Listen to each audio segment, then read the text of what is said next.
అవును, మీరన్నారు కాళేశ్వరం ఈసారి వరదలు వస్తే ఉంటుందా, ఊడుతుందో తెలియదు అనేసన్నారు. బట్ అదే కాళేశ్వరం మీద కొన్ని లక్షల ఎకరాలు సాగు అవుతున్నది రైతులకు. టెల్ మీ అండ్ దానికి తగ్గట్టు టెల్ మీ వాటర్ గూడా, తాగునీరు గూడా వస్తుంది టెల్ మీ అనేసి అంటున్నారు. బట్ టెల్ మీ మీరు మాత్రం అది టోటలీ కూలిపోతది అనేసి దట్ అంటున్నారు. ఈస్, ఎందుకంటే కేసీఆర్ గురించి నాకు బాగా తెలుసండి. హ్మ్.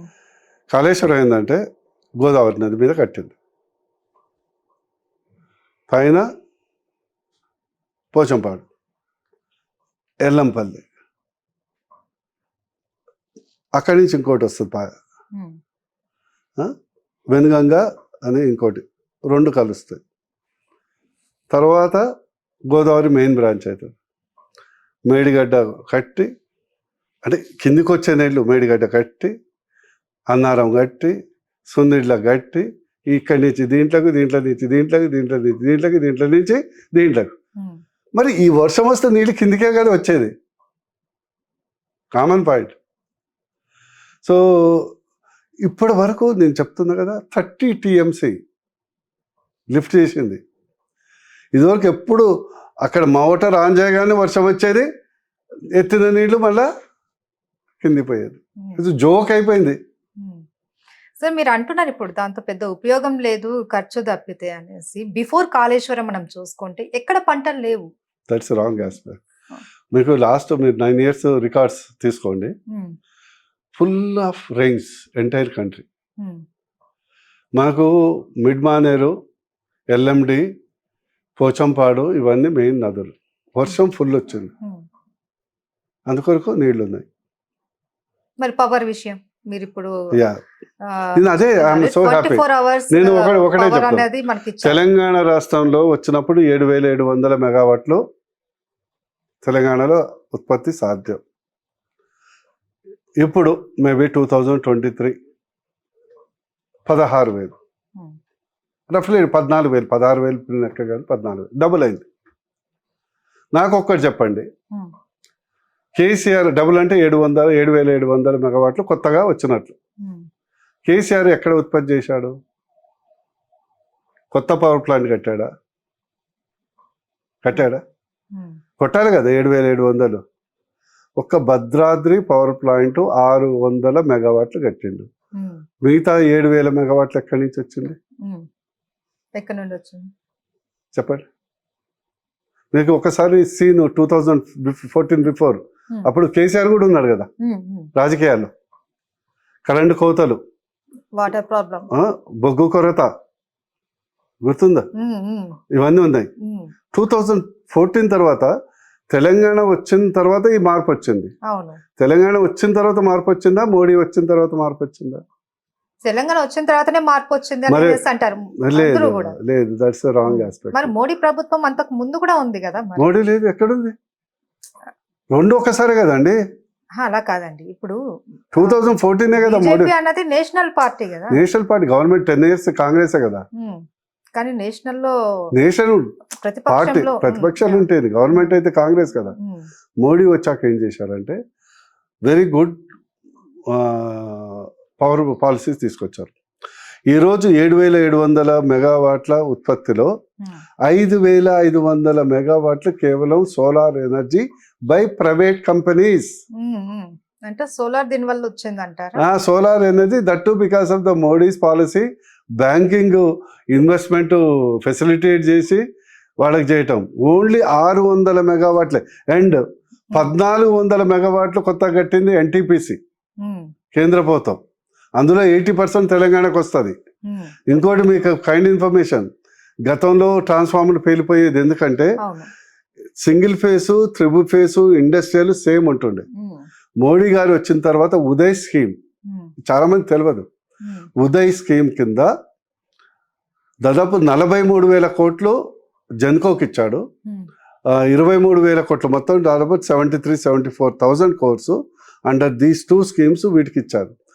ఇక్కడ తెలంగాణలో కట్టిన పవర్ ప్లాంట్స్ కానీ, పవర్ ప్లాంట్ కాదు, ఎలక్ట్రిక్ సబ్స్టేషన్స్ కానీ, 3 phase లైన్స్ కానీ, అగ్రికల్చర్ సపరేట్ లైన్ కానీ, ఇండస్ట్రియల్ సపరేట్ లైన్ కానీ, ఈ ఎల్ఈడి బల్బ్స్ కానీ 100% బీజేపీదే అంటారు, 100%. అండ్ ఇంకోటి మీరు గుర్తుపెట్టుకోవాలి, మన రాష్ట్ర దేశంలో 4,30,000 మెగావాట్ల సామర్థ్యం ఇప్పుడు ఉంది.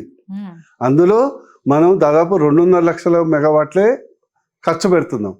అండ్ ఇంకోటి, బీజేపీ వచ్చిన తర్వాత వార్దార్ టు నిజామాబాద్, ఇదివరకు మనకు తెలంగాణకు నార్త్కు కనెక్టివిటీ లేదు. నార్త్లో కరెంట్ ఎక్కువ ప్రొడ్యూస్ అవుతుంది. ఈ కాశ్మీర్ మన లోయలు ఉన్నాయి కదా, హైడ్రో ఎలక్ట్రిక్ చాలా ప్రొడ్యూస్ అవుతుంది. మన కనెక్షన్ లేదు. వారు వచ్చాక దాదాపు నాకు అనుకుంటే 3,000 crores 2,000 crores వేసి వార్దా నుంచి తెలంగాణకు లైన్ వేశారు. Power transmission grid, power grid corporation of India ద్వారా వేశారు. ఇప్పుడు కేసీఆర్ పైసలు ఇచ్చారు కొనటానికి. చెప్తున్నా, వారు పుష్కలంగా డబ్బులు ఇప్పించారు. వారు కొంటున్నారు. 3 రూపాయలు కొనేది 6 రూపాయలు కొంటున్నాడు. మరి మిగతా 3 రూపాయలు ఎక్కడ? అది నాకు తెలియదు. చెప్తున్నా, అంటే దుబారా అంటున్నా నేను అనేది. దట్ ఈస్ ద దుబారా. వై ఆమ్ టెలింగ్ ఇస్, నేను తెలంగాణలో కేసీఆర్ పాత్ర లేదని నేను చెప్పట్లేదు. చేసిన ప్రతి మంచి పనిలో 80% బీజేపీ పాత్ర ఉంది, 20% ఉంది. అయితే 90% కేసీఆర్ గారు డబ్బా కొట్టుకున్నారు, ఓన్ చేసుకున్నారు. మా బీజేపీ పార్టీ ఏమో కొంత. మరి బీజేపీ ఎందుకు వెనకబడింది? ఇది ఇప్పుడు దాకా అంటే దీంట్లో ఏంటంటే బీజేపీ పార్టీలో బలమైన నాయకత్వం లేదు. బలమని కాదు, ఇది ఎక్కువ కమ్యూనికేషన్స్ తక్కువ ఉంటాయి. కేసీఆర్ దిట్ట కదా, అందులో కేసీఆర్ దిట్ట. మేము అక్కడ శిక్షణ పొందినాం కాబట్టి మీకు ఇంత క్లారిటీతో చెప్తున్నా. కేసీఆర్ దగ్గర శిక్షణ పొందినాం కాబట్టి ఇప్పుడే చెప్తున్నా. ఇప్పుడే ఒక ప్రెస్ మీట్ పెట్టాను. కాంగ్రెస్ పార్టీ శ్వేతపత్రం 0, అంటే ప్లెయిన్ పేపర్, నథింగ్. ఏం చేయాలి, అఫ్ కోర్స్ వచ్చింది 1 month. బీఆర్ఎస్ పార్టీ ఏమో శ్వేతపత్రం, స్వెట్ పార్టీ. స్వెట్ పార్టీ, శ్వేత అంటే స్వెట్టే కదా. అంటే 10 సంవత్సరాలు కష్టపడి మేధోమదనం చేసి మెదడు రంగరిచ్చి 6,30,000 కోట్లు అప్పు చేసింది. బీజేపీ పార్టీ సంపద పత్రం 9,30,000 కోట్ల రూపాయలు బీజేపీ పార్టీ గత 9 ఏళ్లలో తెలంగాణలో ఇన్వెస్ట్మెంట్ చేసింది. మీకు ఫర్ ఎగ్జాంపుల్ ఒకటే చెప్తా, ఎందుకంటే అన్నం అంతా ఉడికింది, కావాలంటే 2 మెతుకులు పెట్టుకుంటే చాలు కదా. తెలంగాణ రాష్ట్రంలో 2000 బిఫోర్ 2,500 కిలోమీటర్లు జాతీయ రహదారులు ఉన్నాయి. ఇప్పుడు కొత్తగా 2,500 కిలోమీటర్లు అయిపోయింది. 2,500 కిలోమీటర్లు కొత్తగా కడుతున్నారు. 5,000 కిలోమీటర్లు కదా.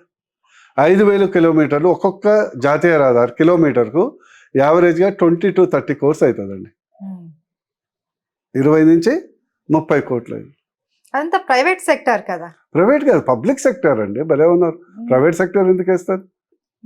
ఇప్పుడు there is nothing like a public. And ఇప్పుడు కేసీఆర్ పెట్టుంటే జవలకల్లి ఇయ్యరు కదా.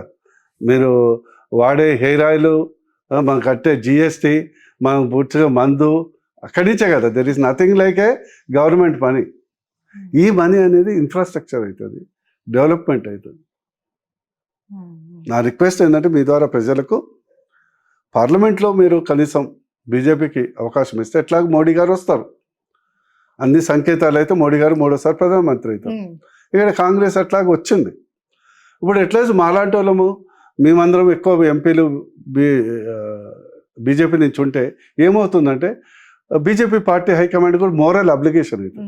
నేను ఎప్పుడు పదవి కొరకు కాకుంటే నా ప్రాంతం అభివృద్ధి కావాలి, నా తెలంగాణ అభివృద్ధి కావాలి, మంచి మెడికల్ సిస్టమ్ కావాలి, మంచి ఎడ్యుకేషన్ సిస్టమ్ కావాలనేది ఉంటుంది. మేము ఏది తిట్టుకున్నా కొట్లాడుకున్నాం only till the parliament election. తర్వాత అంతా మళ్ళీ మా పార్టీతోనే మేము ఇంటర్నల్ కొట్లాడుకుంటాం నిధులు తెచ్చుకోవటానికి. అంతిమంగా ఇదే కదా ఇంపార్టెంట్.